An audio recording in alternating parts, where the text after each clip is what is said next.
Hello, Ms. Readers.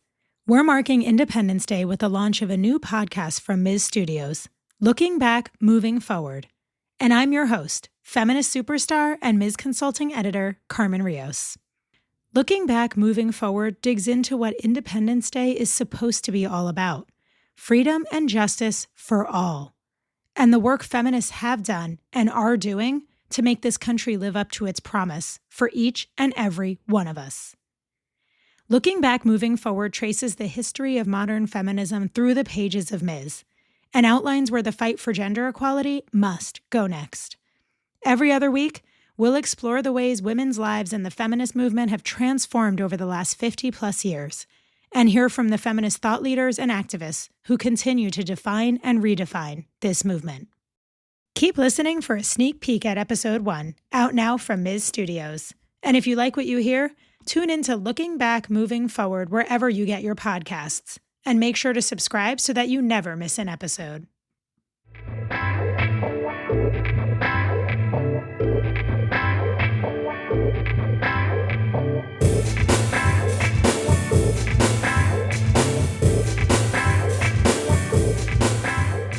Welcome to the first episode of Looking Back, Moving Forward, a Ms. Studios podcast that traces the intertwined history of Ms. Magazine and the feminist movement it has given voice to for over 50 years, and explores where the fight for gender equality must go next. I'm your host, feminist superstar and Ms. Consulting editor, Carmen Rios. Today, we're going to explore how feminists can shape the future of government, policy, and lawmaking, and why it's long past time for us to re-envision a more representative democracy. We have to live differently, or we will die in the same old ways. Therefore, I call on all grandmothers everywhere on the planet to rise and take your place in the leadership of the world. Come out of the kitchen, out of the fields, out of the beauty parlors, out of the television. Step forward and assume the role for which you were created, to lead humanity to health, happiness, and sanity. That poem you just heard, Calling All Grandmothers, written and read by Alice Walker, appeared in the fall 2010 issue of Ms. Magazine. But the question of how women can and will restore sanity and cultivate a democracy in which we are all represented has preoccupied Ms. writers and readers since its debut in 1972. When Ms. was first published, there were just 15 women in Congress, and women made up only 5% of state legislators.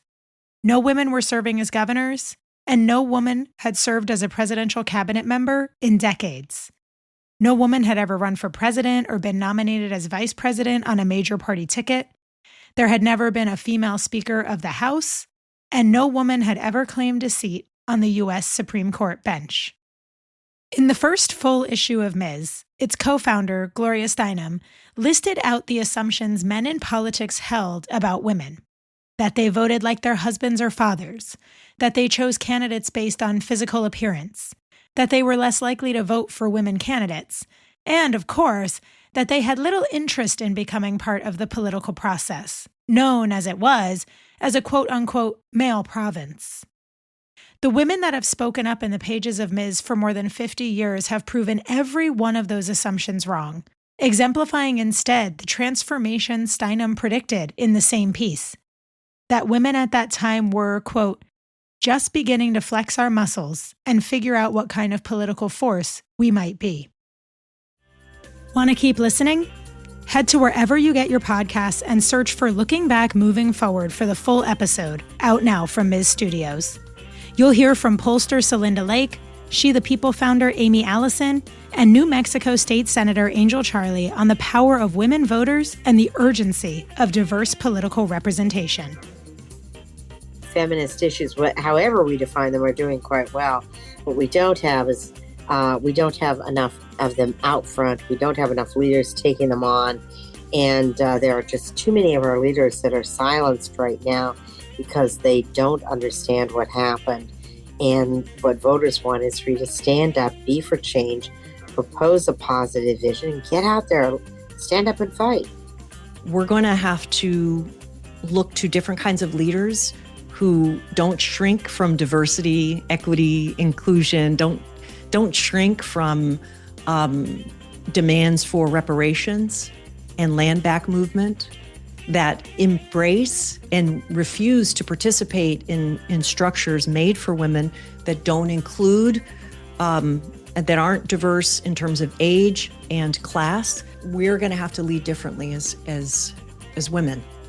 And we're going to have to reject a certain kind of way that people have been able to get away with around advocating for women. I'm a mom.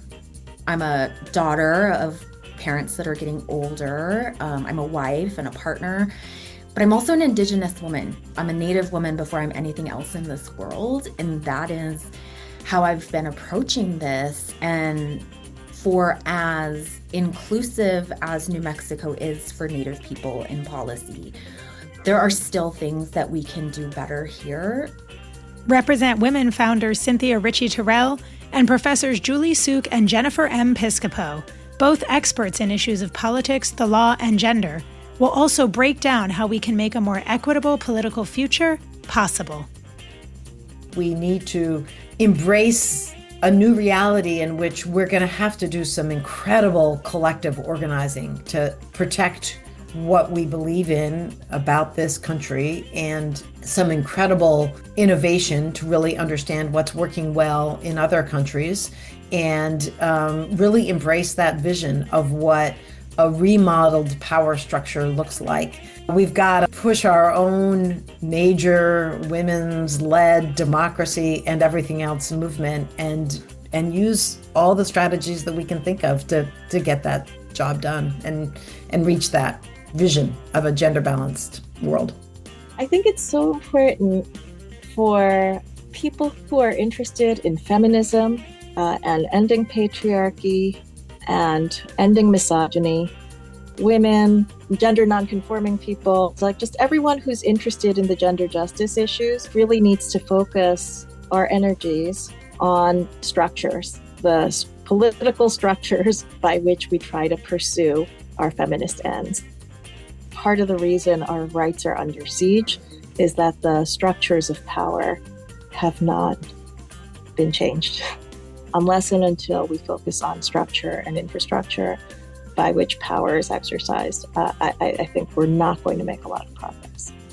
We know still that women don't, on average, have access to the same kinds of campaign donations.